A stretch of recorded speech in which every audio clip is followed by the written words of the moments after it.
पिछले कई साल से दिल्ली में नियत की कमी है और नियत के साथ साथ लीडरशिप की भी कमी है। आपको मैं एक उदाहरण देना चाहूँगा कि पिछली बार कोरोना में जब अरविंद केजरीवाल जी के हाथ से चीज़ें निकली, तो जब गृह मंत्री जी ने इंटरफेयर किया, तो उनकी जो सबसे पहली चीज़ थी वो ये था कि हमारे को टेस्टिंग बढ़ानी चाहिए, और 3 दिन में टेस्टिंग को ट्रिपल किया गया।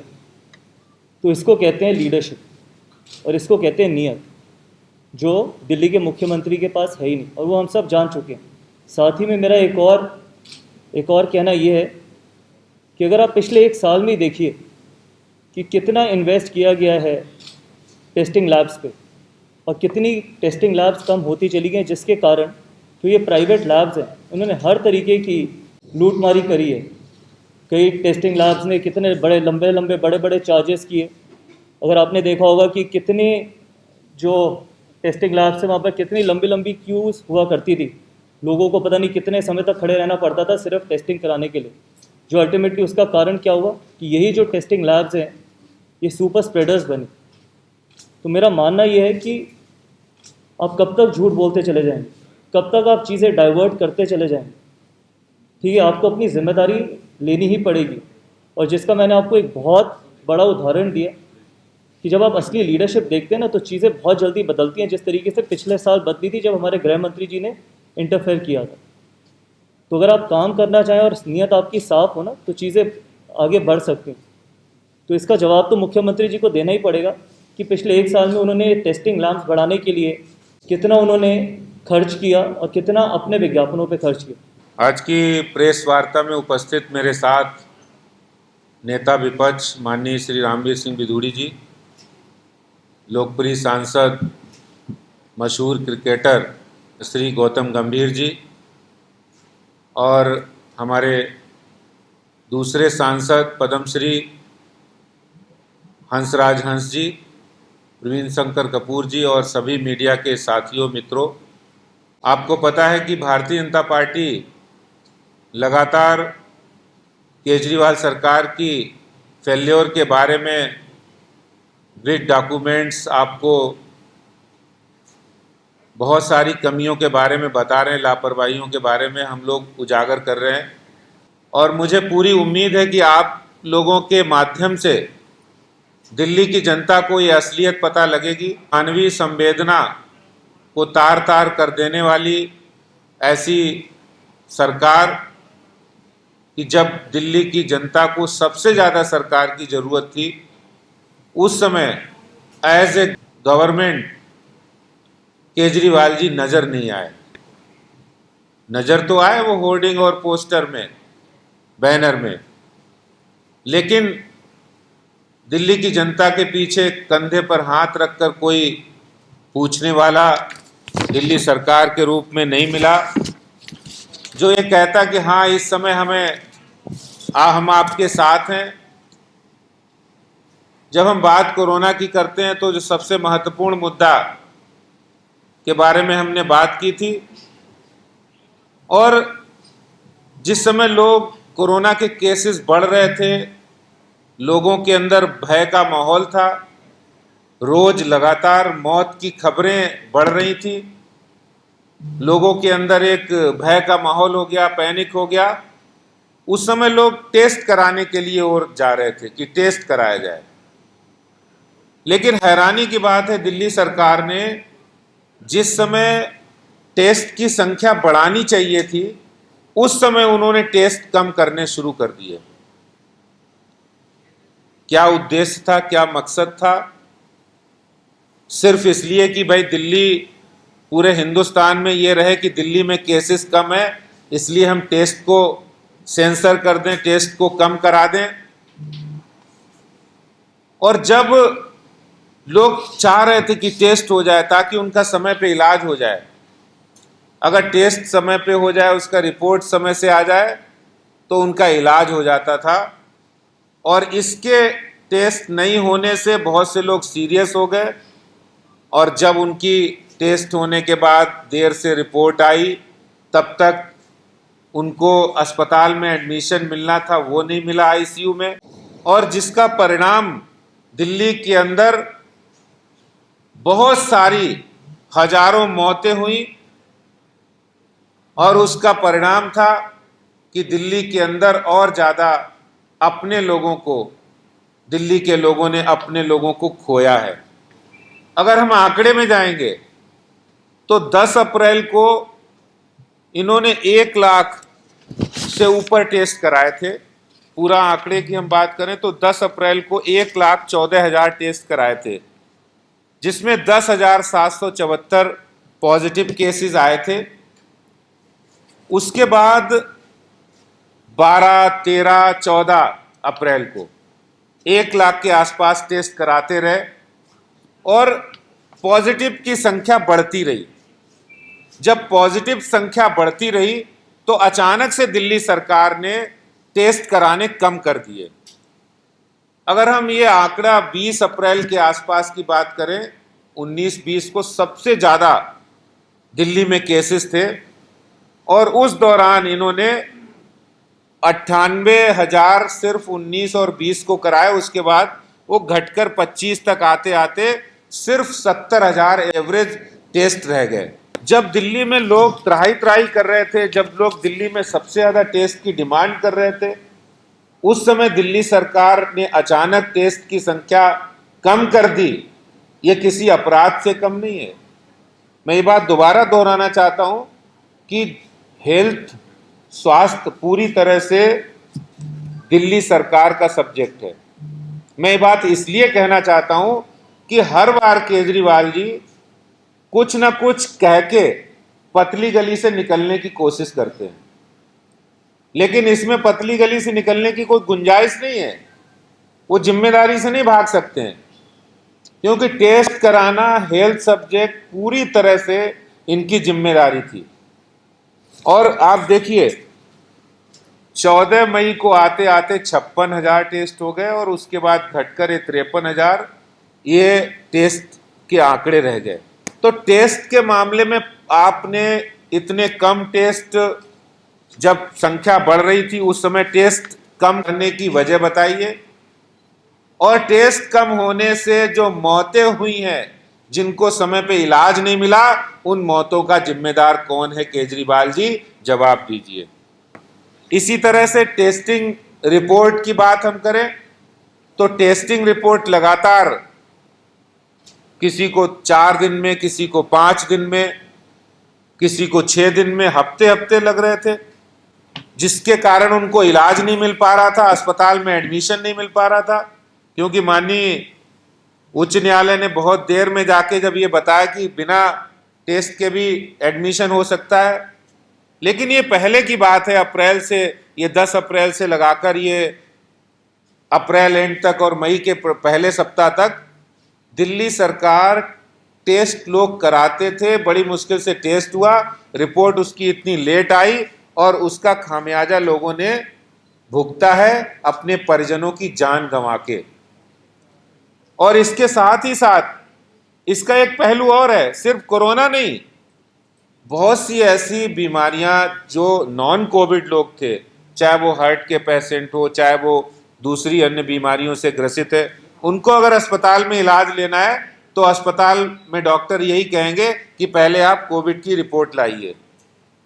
और वो रिपोर्ट दिल्ली सरकार की जितनी लैब्स थी, जहाँ पे मिलती थी, वो 4-4, 5-5 दिन, 6-6 दिन लग रहे थे। ऐसे में बहुत से लोगों को अपनी जान से हाथ धोना पड़ा।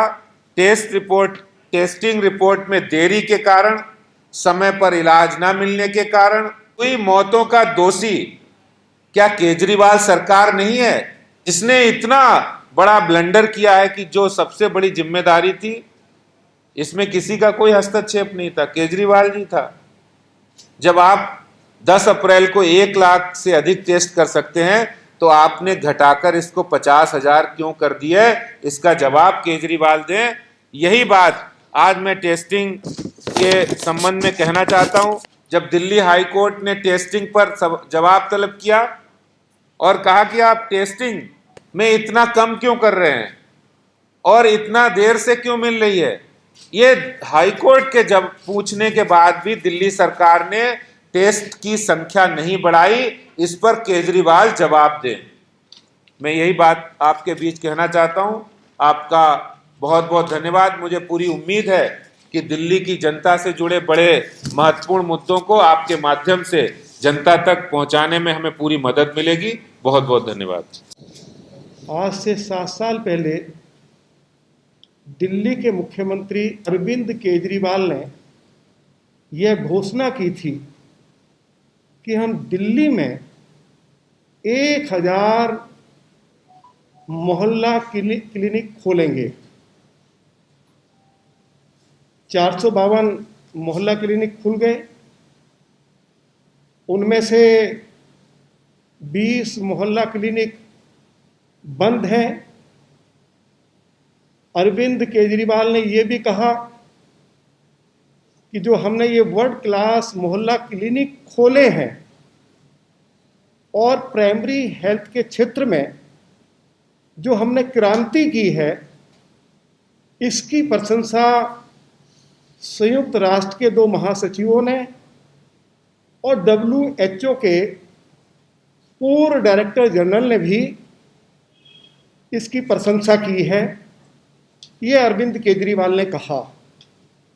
अरविंद केजरीवाल की सरकार ने यह दावा भी किया कि इन वर्ल्ड क्लास मोहल्ला क्लिनिक्स में मोटे तौर पर blood pressure, blood sugar, heart rate, blood haemoglobin, urine protein और glucose, malaria, dengue, hepatitis, HIV और टाइफाइड के टेस्ट किए जा रहे हैं।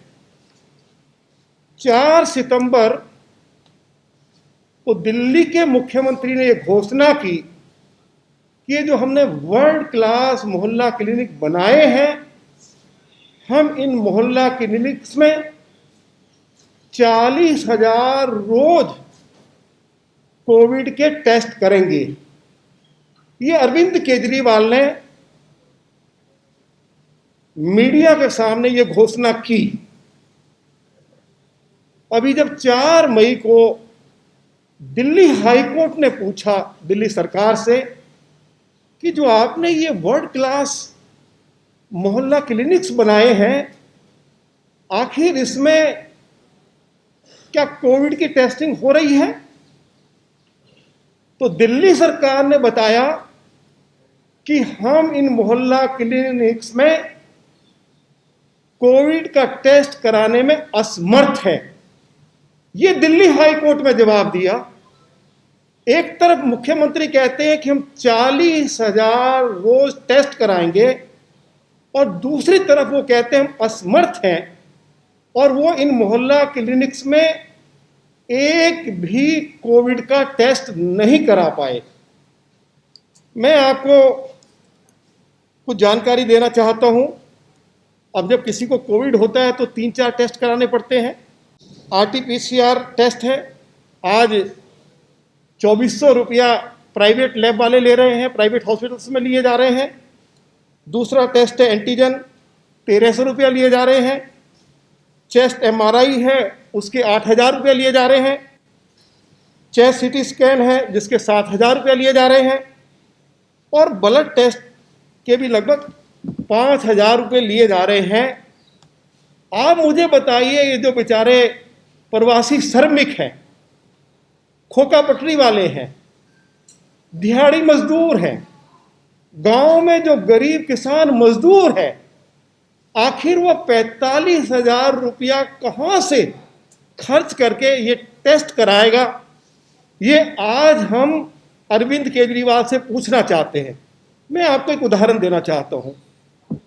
बदरपुर विधानसभा क्षेत्र में 3.5 लाख मतदाता हैं और अरविंद केजरीवाल की सरकार ने केवल बदरपुर में एक टेस्टिंग सेंटर खोला है, केवल एक।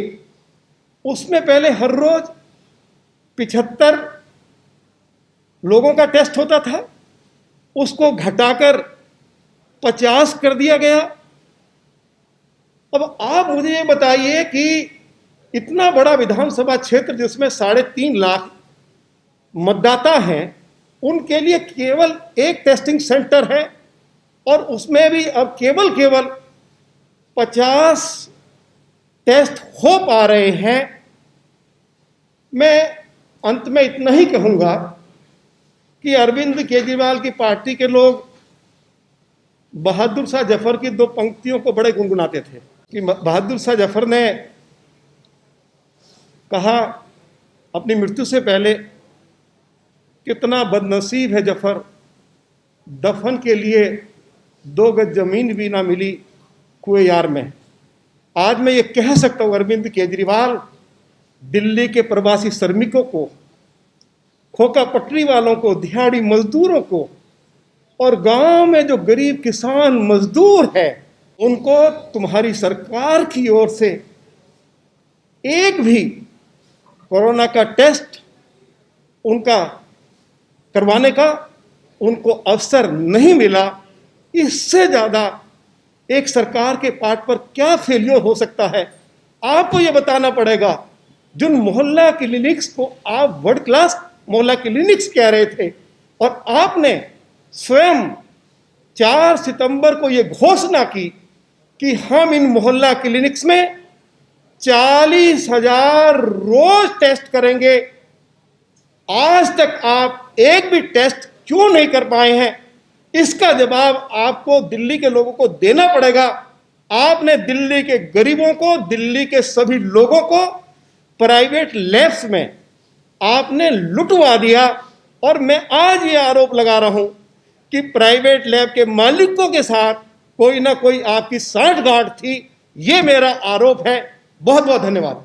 हमारे सबके माननीय हमारे प्रांत अध्यक्ष श्री आदेश गुप्ता साहब, नेता प्रतिपक्ष, बहुत ही गट्स वाले लीडर, आईक्यू वाले श्री रामवीर सिंह भदौड़ी साहब, भारत की शान मेरे प्यारे भाई सांसद, जिन्होंने जितना बोला कम है लेकिन प्रैक्टिकल शख्सियत, जनाब गौतम गंभीर साहब, हमारे प्रवक्ता जी कपूर साहब। और दोस्तों, मुझे कल पता चला था कि पीसी करनी है। ये क्रिकेट खेलते थे, मैं गाना वाना गाता था। मैं सोचता रहा सारी रात कि मेरा और रिश्ता क्या है लोगों के साथ, सियासत का है, संगीत का है या कोई और है। मेरी रूह ने यही कहा कि मेरा और लोगों का रिश्ता दर्द का रिश्ता बन गया है। हम लोग दर्द की तस्वीर बनकर रह गए हैं। मैं सारी रात सोचता रहा, एक आम आदमी के 1 मिनट के लिए मैं भूल गया कि मैं एमपी वगैरह हूँ, सांसद हूँ या किसी पार्टी से भी रिलेटेड हूँ। मैंने ये सोचा कि एक मासूम सा चेहरा आता है किसी आंदोलन में से।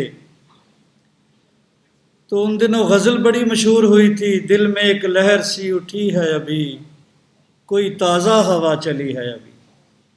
लोगों ने उम्मीदें बंधाई थी कि वो शख्स आएगा जिसने ना कोठी लेनी, ना बंगला, ना कार, ना कोई सरकारी फैसिलिटी। यकीन कर लिया। आखिर उन्होंने जो भी करना था कर लिया। अब ये जो हम बहुत सख्त दौर से गुजर रहे लोग हैं, मौत तांडव कर रही है। हम जुमलेबाजी या सियासत कहाँ से लाएं?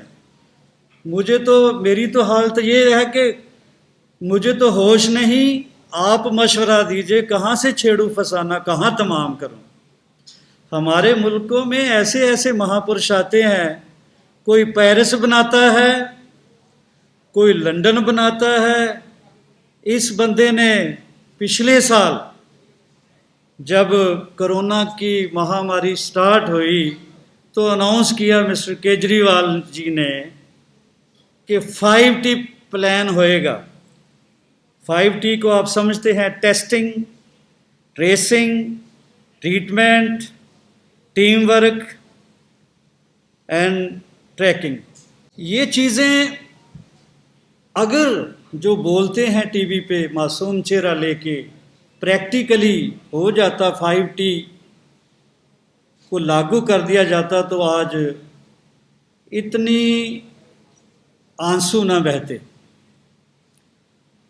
इतनी ज़ारो कतार लोग ना रोते। अरे कोई पेरिस बनाता, कोई कुछ बनाता, कुछ बनाता। हमने तो सोचा था कि ताज़ा हवा चली, ये तो प्रदूषण से, हर तरह के प्रदूषण से भर गई हवा। इतने झूठे वादे किए। देहाती एरिया है, मैं नॉर्थ वेस्ट में जब जाता हूँ, अनऑथोराइज कॉलोनियाँ थी, वो ऑथोराइज भी की, लेकिन अभी आहिस्ता आहिस्ता काम होगा। गरीब मजदूर, उदासी, गरीबी, बीमारी, निरादरी के मारे हुए लोग जो शुरू से जन्मजात इग्नोर होते हैं, उनको अगर ये 5T प्लान मिल जाता, घर घर जाके टेस्टिंग हो जाती, तो फिर कहते कि कथनी और करनी के पूरे हैं हम ये लोग। केजरीवाल साहब ने जब से तीसरी बार बने हैं सीएम, टीवी पे, इश्तिहारों पे बहुत अच्छी बातें की है, लेकिन लोग कह रहे हैं अपने बच्चों को, अपने पिताओं को, अपने हस्बैंड्स को, हर जी को जिसने खोया है उसने सियासत से क्या लेना है। वो कहाँ आपका चेहरा नहीं देखना चाहता टीवी पे। वो तो ये हालत है कि इतने, यानी दिल, इनके लोगों का दिल ही, फीलिंग्स वाला तो फंक्शन ही ऑफ रहता है, जहाँ इमोशंस होते हैं, फीलिंग्स होते हैं। बस यही मैं कहूँगा कि उसके नज़दीक गमे तर के वफा कुछ भी नहीं, मुतमिन ऐसे हैं वो जैसे हुआ कुछ भी नहीं।